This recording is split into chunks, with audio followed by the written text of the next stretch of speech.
So Dave, I feel like you're starting to abuse your power here on the D20 multiverse. How so? Like every time you cut to a clip. I like D&D Beyond. Damn it, Sam! You're blowing it.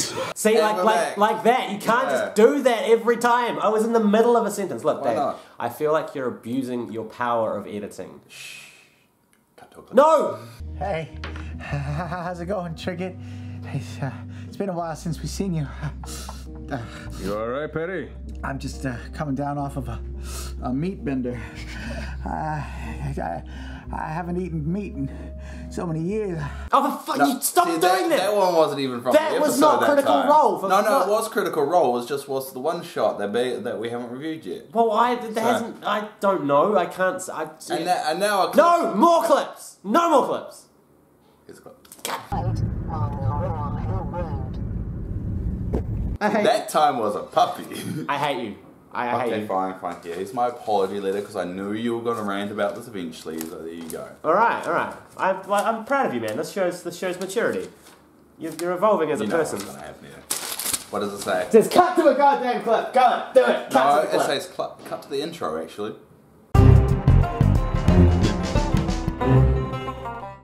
Hello and welcome to NPCs of Wildemount with myself, Oliver Dungeon Master, and Dave. Reviewing episode 30 something. I'm not looking down. 32. 32. 32. Because we did 31 yesterday. Last week.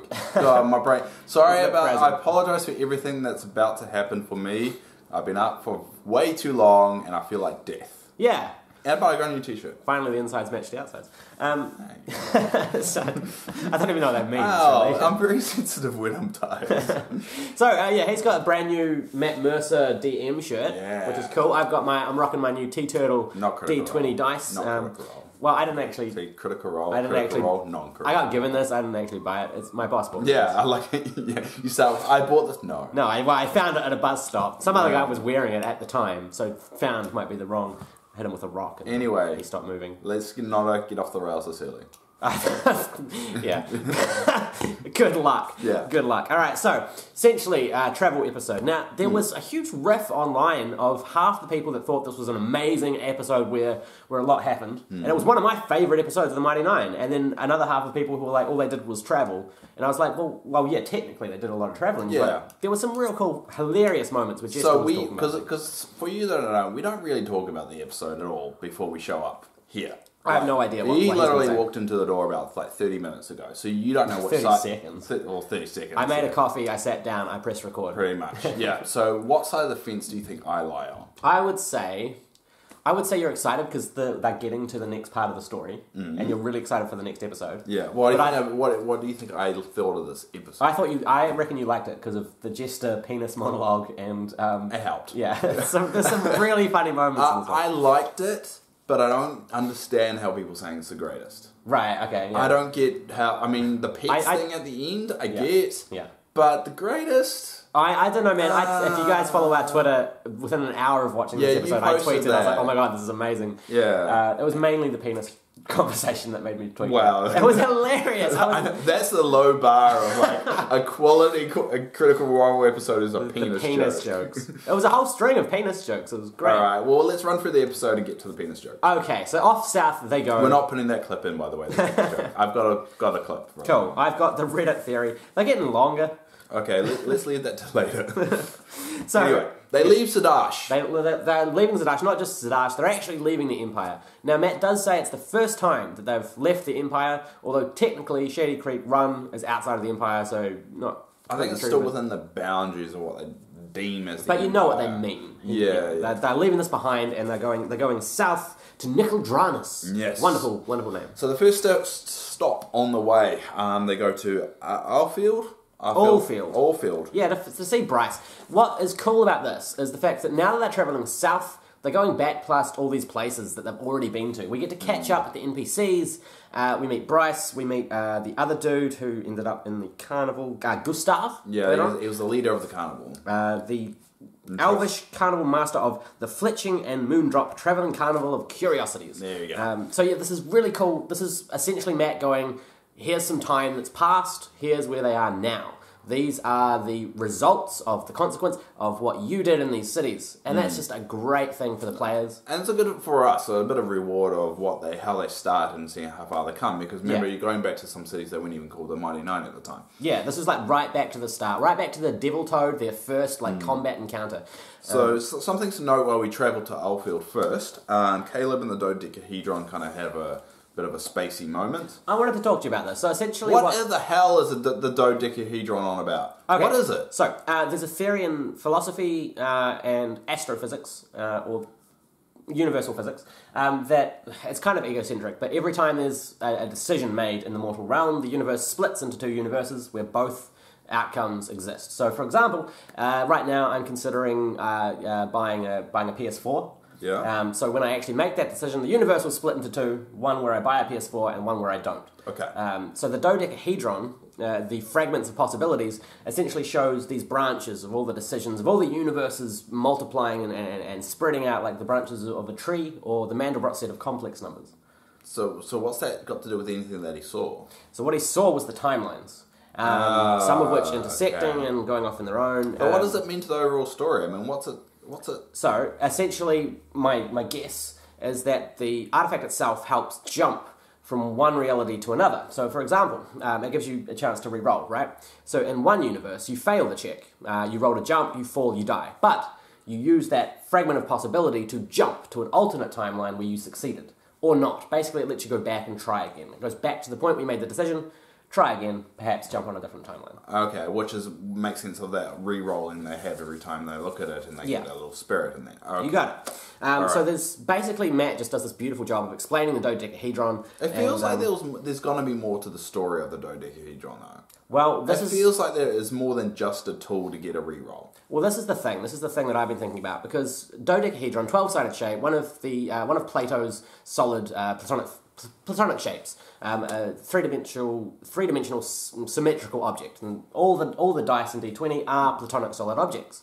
So they hold significance in the world of D&D, but also in the world of physics. I've had a lot of platonic relationships. Sure. We can talk about that too, Dan. No, it's okay. I was just trying to keep up to speed, but then you said platonic, I'm like, I've had a lot of those. It's from Plato, the inventor of the plate. So essentially, Taliesin is playing wonderfully at this point. He's playing a new character, and he's really ramping up the roleplay of what his new character doesn't know. Taliesin knows what the dodecahedron is, but he's playing it like he doesn't, which is great, and it leads to some cool roleplay. And it leads to cool discussions that he has with the ringmaster as well later down the line. Yeah.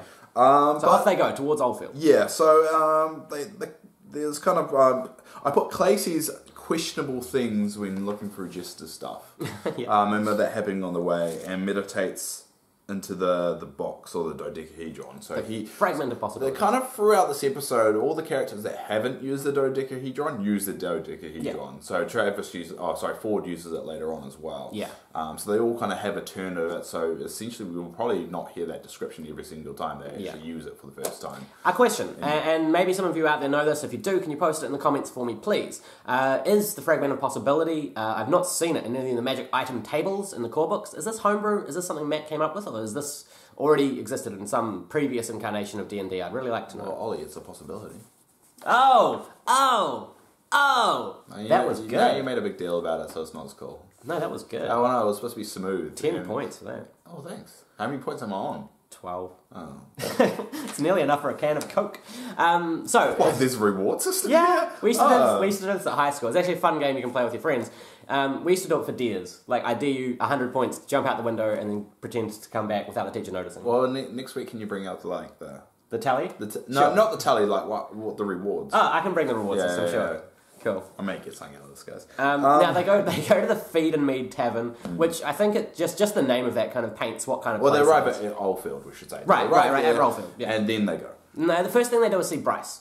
They want to see what's been going on there, and the they chat Watchmaster. He's the kind of the boss of all the Crown's Guard. You can see the ones that kind of hired them to get the gnolls. One of the first jobs that they had: kill gnolls, collect the ears, and we'll pay you gold for each of the gnoll ears that you find. So they go check out what he's doing, and then head to the Feed and Mead Tavern. Yep. And they're quite popular too. Everyone's kind of a little bit at awe with them. Don't really know how to respond, but they're kind of revered there as well, and they're not sure how to handle that. Well, one of the things they outline in the Dungeon Master Guide, the core books of 5th Ed, is that around about level 5, that's when the party starts getting renowned.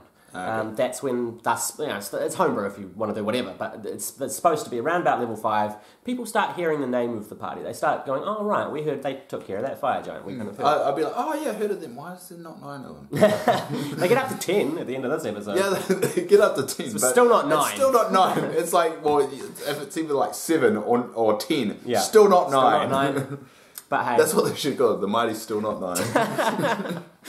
Jester once again uses thaumaturgy to smash open all the windows just because she can. Because that's what she did. In the original. And when they went there for the first time. That's when we have the wonderful talk about her favourite penises. I don't know, I mean, I'm 29. I really should not be laughing as hard as I did at those penis jokes, but it's quality content.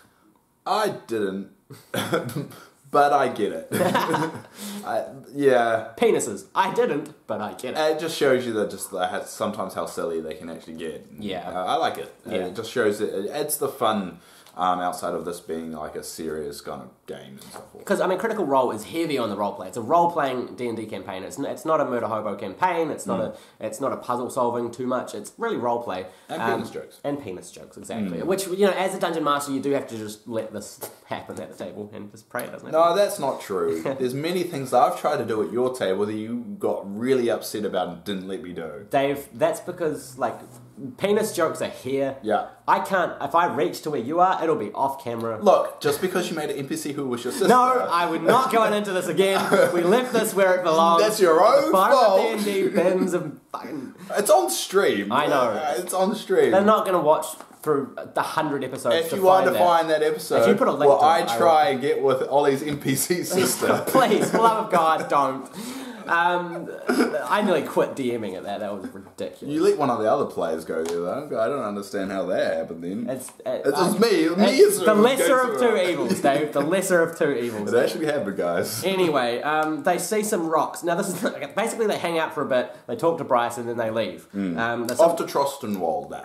Hey, I nearly got that out. That was good. I know. 14 points. All right. They see some rocks. It feels real condescending when you congratulate me. It's like, good job, Dave. Good job. Dude, I spent like 20 minutes doing my hair. Don't mess that up. You spent 20 minutes. Wow. That's why I'm glad I'm bald. I just wear this and I'm good. It takes a while, man. I don't know. They see some rocks. That's what I've written. Matt kind of has them roll perception. Molly rolls quite high. Not Molly. Well, you got to fill the days somehow. It's only working till 5. Anyway, sorry. Catechus could do... Fuck, I can't... Mr. Clay! Thank you. Mr. Clay sees some rocks and rolls quite high on perception or insight, I can't remember which, and kind of figures there's something not quite right about them. So they roll up to investigate. Caleb rolls a 25 to investigate, which is the second highest tier that it records. Like, and again, Dungeon Master Guide, it's like 5, easy, 10, moderate, 15, difficult, 20, very difficult, 25, extremely difficult, and 30, nearly impossible. So, wow, what a roll, 25. Yeah. And yeah, they find some jewels. Yeah. It's kind of like they assume it's like a drop kind of zone. Yeah. But then it comes into the moral question, because we've always thought, are the Mighty Nien good? Because they've done good actions. Yes. But they've also made some questionable choices. And this is a dick move. Yeah. They essentially stole from someone they don't know. Yeah. Someone they don't know whether it's good or bad. Yeah. They just found someone's maybe lucky stash they put there. Yeah. Could be family jewels, and they stole it and replaced it with rocks. Yeah. And Ford even has that conversation at that time. Now, this is something I wanted to bring up with you. Yeah. Because Ford essentially, says, what if someone's in trouble and they're trying to pay someone off or something like that? This could actually be quite serious. We shouldn't steal it. And Caleb... now, this is the second time that this has kind of happened, and we've talked about it before, made a decision for the party. And he kind of just said, no, we're taking it. Look, do you have any idea how much it's worth? We're taking it. And that was the final word. Well, I mean, this is a bit different than last time. Right. Last time, Caleb wasn't a leader. Right. This time, after everything that's happened, he has more of a leader role after all the shenanigans that just went down over the past few episodes. So I didn't have a problem with that, because he has earned that right to kind of make that call, because he's been making those calls. Okay, well, I can see where we're coming from there, and I can certainly respect that. I thought, but you disagree. No, not entirely. Not entirely. I think you're right. I think someone has to take the lead. I just feel like instead of saying no, we're taking it, he should have dialogued a bit with Travis first. He could still make that decision, but I feel like there needed to be a conversation before he made the decision. And Ford was very against doing it. Yeah. But they did it anyway, which it just leads me to think, like, the whole episode is about them going, essentially reminiscing on their past good actions. Yeah. And kind of trying to say, yeah, they are a good party, but then they do this dick move in the middle of it. And it's like, yeah, it's definitely a grey party, but are they really trying to sway one way or another? Well, because it did not seem at this point, there's two possibilities. It didn't seem at this point like this was a plot-driven thing. Yeah. I don't even think it was even. It might have even been improv by Matt. He just decided to throw this in there on the journey. Well, I think he did that throughout the journey. Put in little like, this happens, whether you guys do anything or not, up to you. So I'm wondering if this was Matt's attempt at a moral qualm. I've done this before. I've had players come across merchants that looked shifty, and the party decided to just stop them and search their carts. And, you know, the merchants got weary and drew weapons because they were like, what the hell's going on? The party killed all the merchants. And then afterwards, I was like, but what did they really do wrong? Yeah. And the party went, oh, God, we rushed into that decision. We weren't thinking about it. So I think this could have been Matt going, here's your chance to kind of define yourselves, you could say. But exactly. Then they define themselves as dicks still. So I'm wondering if there's a bit of, like, karmic foreshadowing.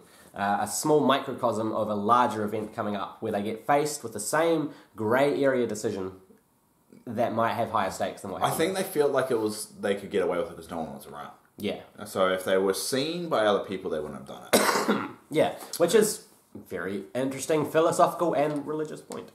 There we go. So that's interesting. Leave us a comment down below what you guys thought of that particular moment, whether you think we're reading too much into it or whether it was just an event or actually was what Ollie was saying.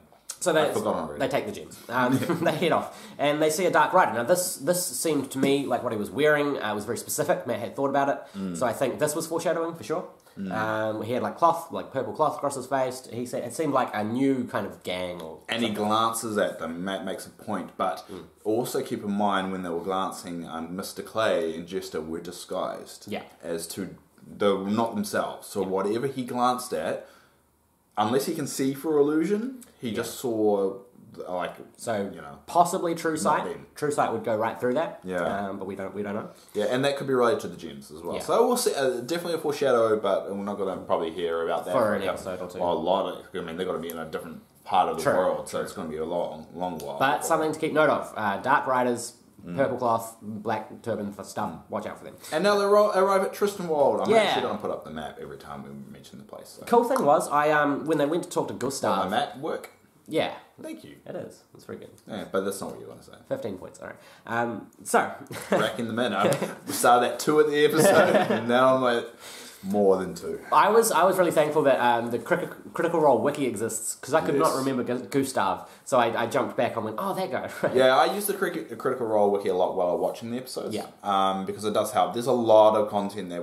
And if you watch these reviews long enough, you'll know we get a lot of things wrong. So we use the wiki quite a lot, and a lot of the images that you see on screen come from that wiki. So make sure you go support them and contribute as well, because there's a lot of missing pieces, especially to the old campaign as well. So go ahead and contribute. It's impressive the amount of work that people put into it. Even Matt mentions that because he used it. Yeah, no, and he also I find Matt saying quite often these days, well, I don't know, but crit roll stats will know. Yeah, exactly. And which is cool, because that helps the audience be involved in the story indirectly. And also, we're a community. We're critters. We're awesome people. And we're critters. Some of them. Yeah. Don't get me started on the admins on the Critical Role fan page. We say that in jest. I don't. I'm not going to. Don't get me started, Ollie. Don't hold me back, Detect magic is a ritual that Caleb can cast for 10 minutes instead of expending a spell slot. That's something worth noting. Anyway, so they decide to do something good because of the whole Molly connection. Yeah. And not kind of pushes this issue of freeing Gustav from his prison. Because Gustav is in prison. He's the guy that was running the circus with the devil toad, and it kind of took the fall for all that kind of stuff. Yeah. Now this was another conversation point on Reddit. People said nothing came of it in this episode. It seemed like they spent 1,700 gold to get him out of jail 7 months early, and there was no real consequence of that. But we did learn a lot that Gustav didn't want to leave. Yeah, even though he said he did and was very upbeat about Mr. Clay, had a very, very good insight into Gustav, which I think is a little bit metagaming because I think Molly knew about the dodginess, and in turn, Taliesin would know as well. And that's why I kind of pushed the issue and kind of said there is something more here. So I wouldn't say we got nothing out of it. I think we got the fact that we're going to encounter Gustav again, and there is a darker story here. I reckon it's going to have a consequence later on. Their decision to free him early will have some kind of ramification, be it good or bad. Yeah. But yeah, no, you're right. Essentially, Clay rolled a very high insight check. Got a whisper. And I may be reading too much into this. But the fact that he knew so much that he could just tell kind of made me go, what if Caduceus Clay, Mr. Clay, is another incarnation of Molly? And had that I honestly think it was just Taliesin knew the history there. Probably. Because, I mean, obviously, was with the circus, would have helped build that where he That's came true. from. It just set off a little spider in the back of my mind. Yeah, I mean, it could make sense if they could tie that together to make things a bit easier of Mr. Clay. I wouldn't say another incarnation of Molly, but has some connection to that circus or to because it seemed like there was going to be a lot of story between the circus and Molly before Molly died. Yeah. So now, they travel on. They inform Gustav that Molly has passed, and it's quite a serious moment. Anyway, essentially they Gustav's free. Yeah, they pay for him to free, and then they head off. That's all they do in that city. Well, they kind of rest up, and Noct kind of goes around shopping as well, and she has to hide from the guards a couple of times, and because being a goblin around town, no one really likes that still. Yeah, it's just racist. Racist. Yeah. So essentially, they travel. Stop being racist against goblins. Hashtag don't be racist to goblins. Your hashtags are always way too long. Well, I have to edit them, man. So why are you complaining? So essentially the next thing they come to is guards doing spot checks outside the border patrol. Hashtag border patrol. See, now you've made fun of my hashtags. I'm just going to drop them all the time. Border patrol is a TV show. Here, so. I know, but we may get another view. Okay, now this is just a cool Matt making a mini encounter. I have a friend who's a dungeon master. He does this. He can turn just small moments. Wait, I'm not a dungeon master. No, you have another friend. Well. Other than me? Well, I mean... You're cheating on me? Dave, you weren't supposed to find out like this. Well, why did you say it in front of me? That was an oversight on my point. Well, words hurt. But essentially, he's the master of turning small encounters into Continue. I can't even hug him because he doesn't like hugs. I don't hate hugs. So he turns small encounters into quite interesting moments. Just getting through a spot check to get out of the border, just having them kind of go through the party. Now this is great because if you come to New Zealand, this is how customs is. Yeah, they'll be fine if you're bringing in heroin and machine guns, but if you bring an apple, don't ever bring an apple. But you guys, have no idea how the upper do. We're not allergic to apples. We just don't like foreign apples. Yeah, we're not racist to apples. No, but if you dare bring an apple into our country, you will be fined heavily, and the dog will sit by your bag, and you'll be embarrassed. I don't know if any of you have travelled through Australia and New Zealand. A lot of that is actually true. We're not making that up. They are so stringent about. They have a border patrol kind of show that's all about finding apples and being like, who brought this apple here? It's as if the whole economy or something is going to collapse. We're very sensitive to biosecurity. So. Yeah, well, because we put a lot of crop. That's a lot of our main we put trade. A lot of crop. Yeah, we put a lot of crop, yo. God, English. Put a lot of crop. Don't need. You, bro. Yeah, bro. New Zealand, bro. Okay, now it's too far. Anyway, I forgot where we were up to. Anyway, so they kind of go for the guards. A lot of checks. Oh, I've actually got Border Patrol written down. There you go. And also, they kind of forget the fact the illusion on the cart shows there's a lot of stuff in there, despite what they said was we didn't have any stuff, just gold. Yeah, and kind of shut them up a little bit. Because they thought, even though Matt apparently said this a lot, they thought the enchantment showed an empty cart, even though Matt said 10 times. Even I knew it, and I barely paid attention. So Matt's well, they see sacks of gold and crates, because that's what the illusion does. And they went, and then Taliesin or Mr. Clay, who this is one of the reasons that he's my. That was. I got excited. Sorry, I've been sick for a week, so I have had no caffeine for a week. And I'm completely the opposite of that right now. And you're doing this. I've had 5 coffees today, and I haven't had any caffeine in a week. This is why Caduceus, Mr. Clay is my MVP of the week. Would you agree? Yes. Yes, fantastic. And even Bo says it. Yeah, that was what I was going to. That's what's written there. I was just about to mention that. Marisha even says MVP of the week. Mr. Clay is the MVP mainly because the interesting moments with Gustav, the smart kind of on the fly kind of. Because as soon as they realise, and the guards are like, but we see stuff, and they go, oh god, that's right, the illusion shows things. Caduceus just goes, it's an illusion. We're just protecting ourselves from being robbed. Honesty is the best policy. And stay in school, kids. So that was cool. That was a great moment, and I think that worked. Yeah. So they managed to get through that all right. But people were a bit suspicious, but it's okay. Out of the Empire they go. Yeah, so they're through the gates and they have finally left the Empire. Yeah. Now, as we travel along, we kind of get this particular battle that comes up against the Ettins. I'll put a picture of them. I feel like was just thrown in just to jazz up the journey. Now, it didn't feel like part of that proper story. It just felt like they needed something. So this encounter filled up 90% of the Reddit thread. Really? There were endless conversations about this.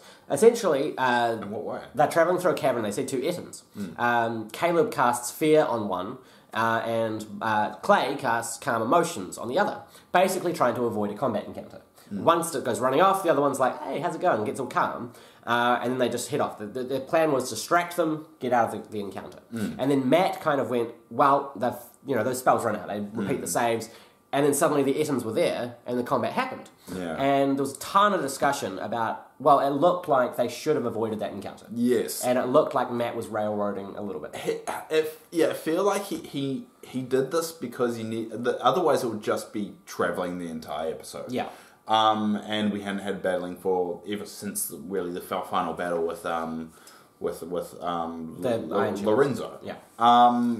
So it did feel thrown in. Yeah. And I felt that. I did like the characters that he came up with, the two Ettins, because normally they are solo, and I like their banter. I even wrote down one of the names, Budak.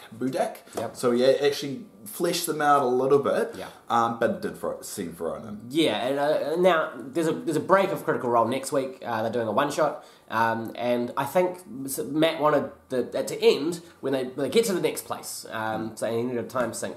But one of the things on Reddit was these guys like just endless calculations, and they were like, well, if the Ettin move, because with a fear, you have to use your movement to dash and travel, your dash movement away. And they're like, well, if he went 180 feet that way, and then they were traveling, and people were like, oh, and the horses are encumbered, so they travel at 30 speed, but they could dash. Then for 1 minute after that ended, then he would have gone at 100. And all I could think of was that scene from Monty Python and the Holy Grail where they have the conversation about, well, a 6 ounce bird could not carry a 12-pound coconut. What if they what if they had it on a line? How would they? It's not a matter of how it grips it. It's a simple matter of weight ratios. That's all I could see when I saw this 30-page argument about. I haven't seen that movie. Nah. You should, it's good. I know, everyone tells me to. It's some of Monty That Python's is Scarface. Have you ever seen Scarface? I've never seen that either. Maybe we should do like a night where we cuddle up and watch Scarface. No. If you ever touch me again, I will stab you. Anyway, I'm taking down to 14 points. Anyway, a battle happens.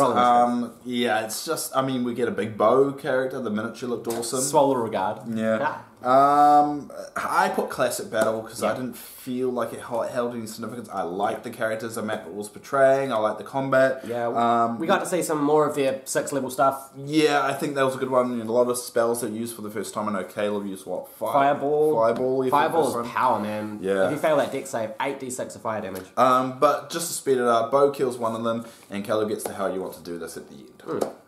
Then, just before they get to where they're going, Nicodranas, they meet a travelling merchant selling exotic animals. God. This is what the other half of Reddit was talking about. This is why I feel like Travis. Here's something interesting. I relate to Travis so hard in this one. Because he's just like, oh my god. I actually think Laura and Travis have had conversations about having pets. Definitely. You can see it. You can just see this real life conversation taking place in the game, because Laura's like, oh, tiger cubs, I want them. And Travis is like, no, we don't need pets. We just had a baby. Yeah, we don't need imaginary pets. Houses into... It was hilarious. So they have kind of they see a travelling agent, merchant, carrying a lot, obviously a pet seller. Did you know? Now, I didn't pick this up until I read it on Reddit. Menagerie Coast. Wait, We have to cut to a clip. Oh, what? That, you guys begin to make your exit from Allfield a second time.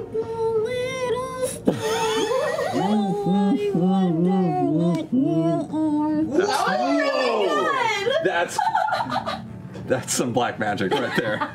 Yeah, Alright. that was Laura.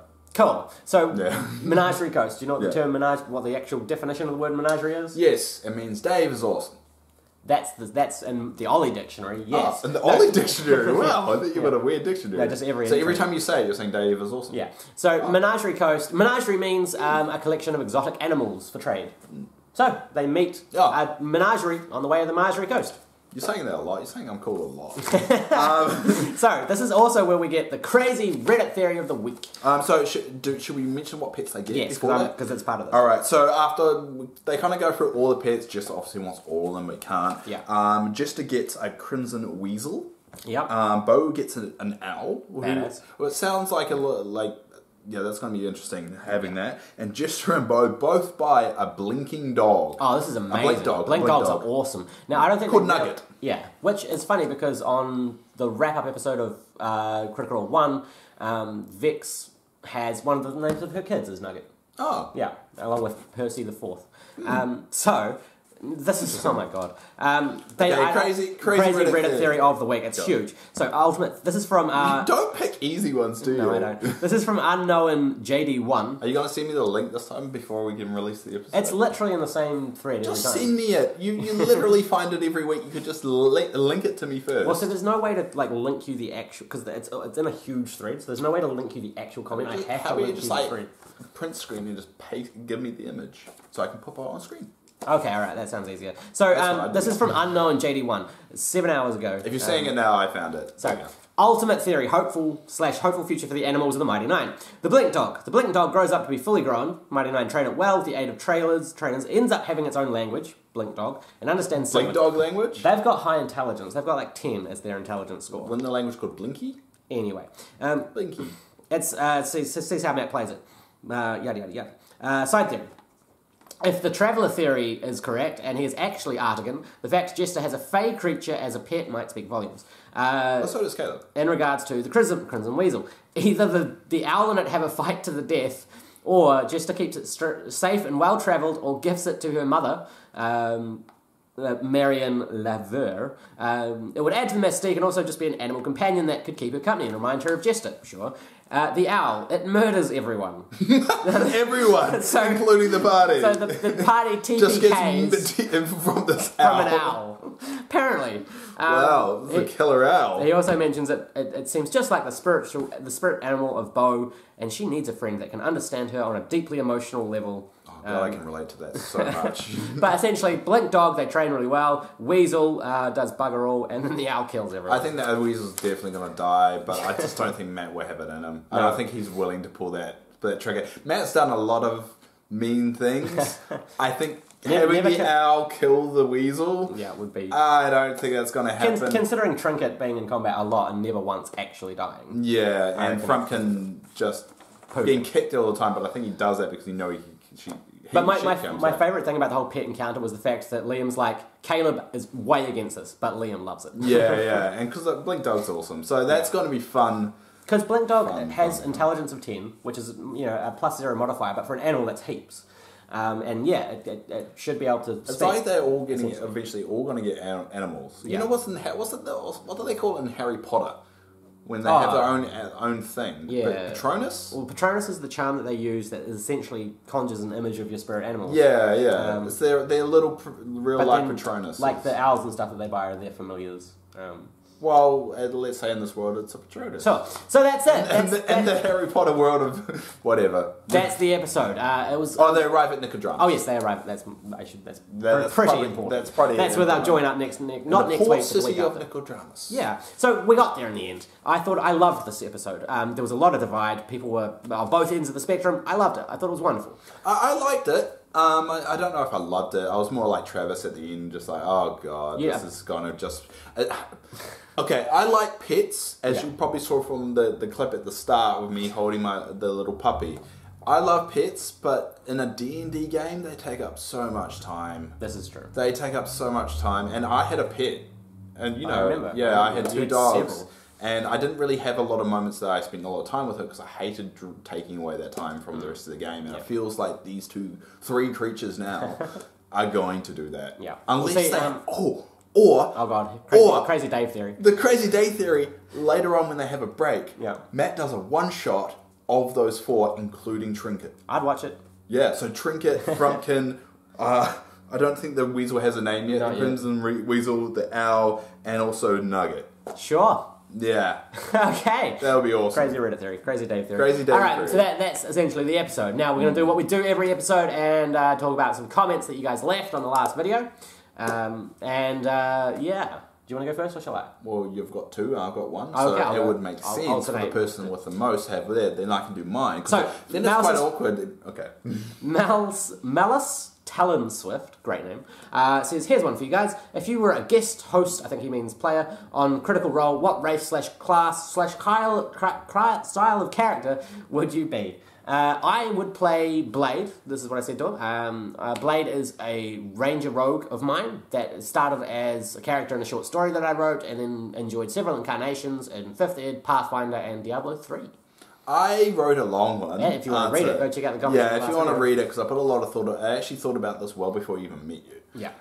So I had a character for the old campaign and a character for this campaign. So this campaign, I just talked about this campaign. If you want to read about my other one, just look at the other video. Or jump in the Discord and have a chat to us. Yeah, and I'll tell you there. So this one, I would have a turtle monk. He would be have 4 brothers. Yeah. But the 4 brothers always go on adventures without him. There's a lot of pizza. He wears a white bandana. There's no pizza. There's no pizza. In the original Ninja Turtles comics, there's no pizza.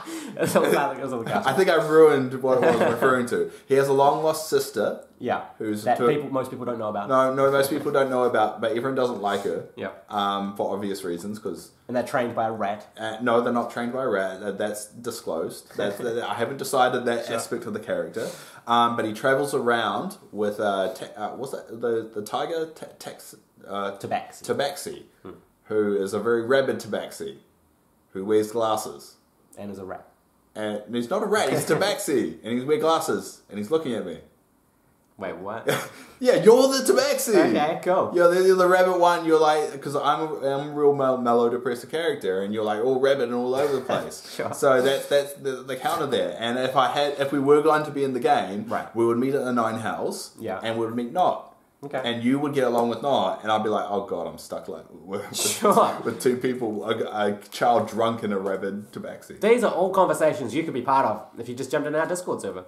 Oh, don't be. That's the perfect reason not to join. I just checked it. Everyone left. Yes, exactly. But that's what I would do. Cool. Alright, your comment. My comment of the week, and I just realised I put my phone on the side because I did that flippy thing. I realised I forgot to wear the cool army bracelets. I found them again the other day because I lost mine, and then I was going to wear them on. I've got them all here.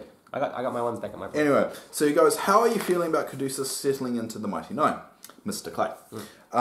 This is from Ryan Ratchford. Sorry, I should have said that. I personally don't feel like he's found his place yet, but to be fair, it's still early days for him. Yes. And I think this episode kind of helped that bonding moment for the rest of the party realise how valuable he is. But we still haven't had a lot of one-on-one moments with certain characters. And I think we said that last week. It's following on this week. We have to get those more one-on-one characters, and we have to get more of the backstory. Once we get the backstory, we're going to get more of the bonding moments between the party. Because if you find out some of the possible tragic history that Mr. Clay's gone through, it ties the rest of the party, and that's what's tied in the rest. That's why we said this about Bo. We said this about Travis. We were very happy when we got a classic example of that is the Bo and Caleb relationship. Yeah, because when Caleb burnt one of those, when we got the hell you want to do this on Friday, and he failed his wisdom save, so he gets that PTSD. Yeah. Bo immediately picks him up and puts a giant Bo puts him on her shoulder. Yeah.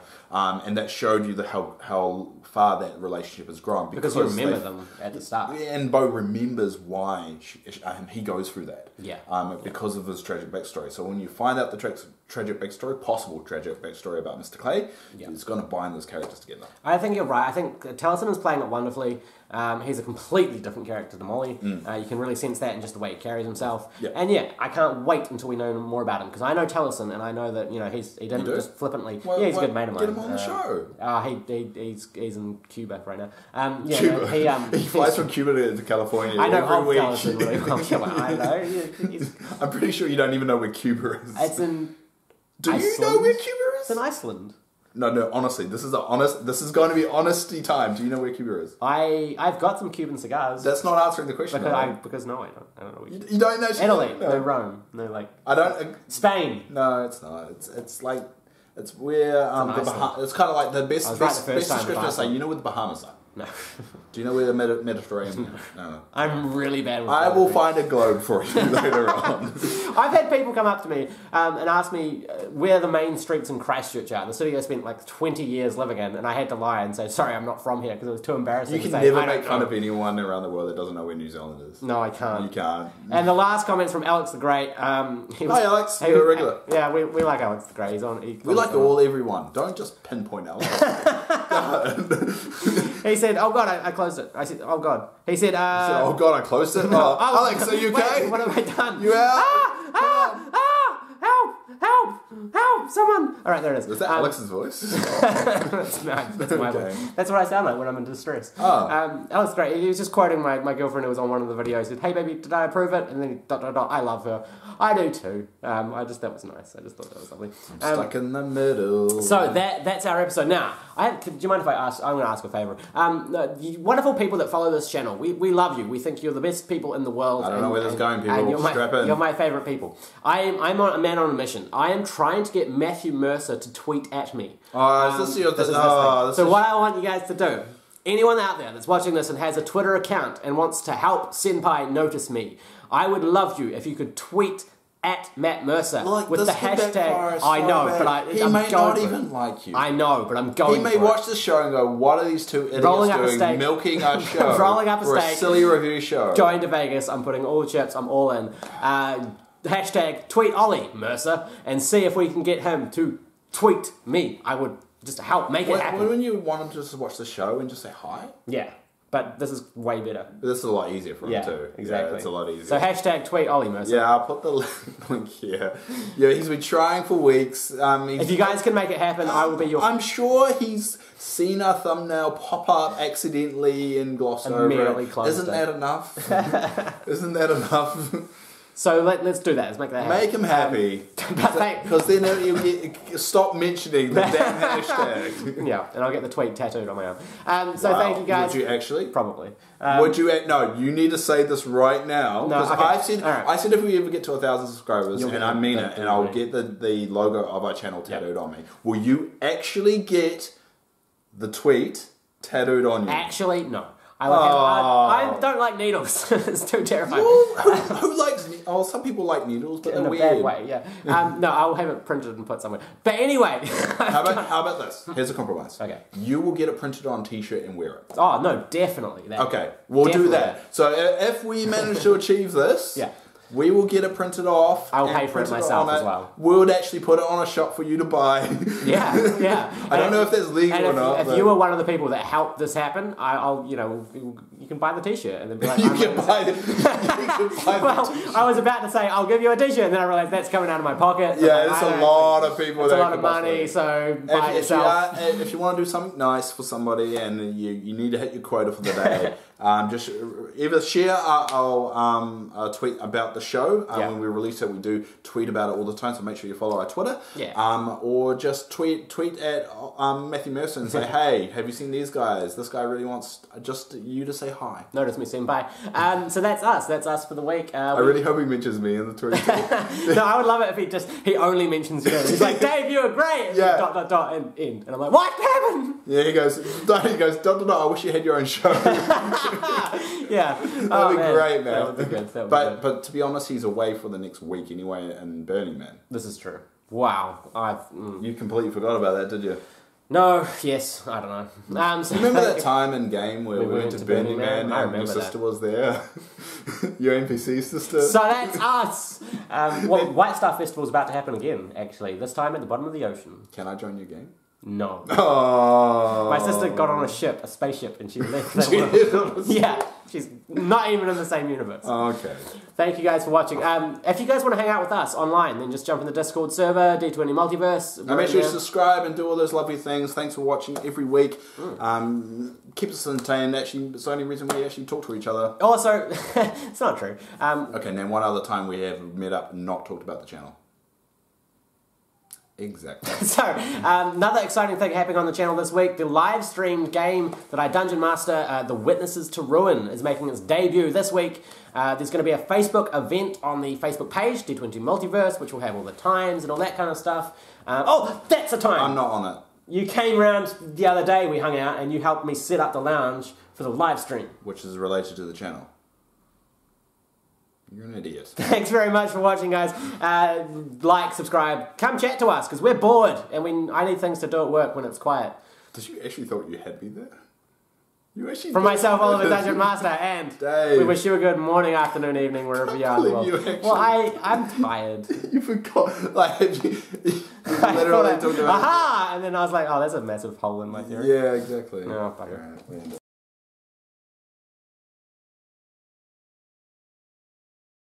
Who taught you how to write? It says cut to the intro. No, it says cut low. How is that an L? Theb. That's T-O. Then it says Theb. What's Theb? The. T-H-E. It's a B, it's Theb. It's not a B. A B kind of connects. It says Theb. It doesn't say Theb. I'll prove it to you in a second.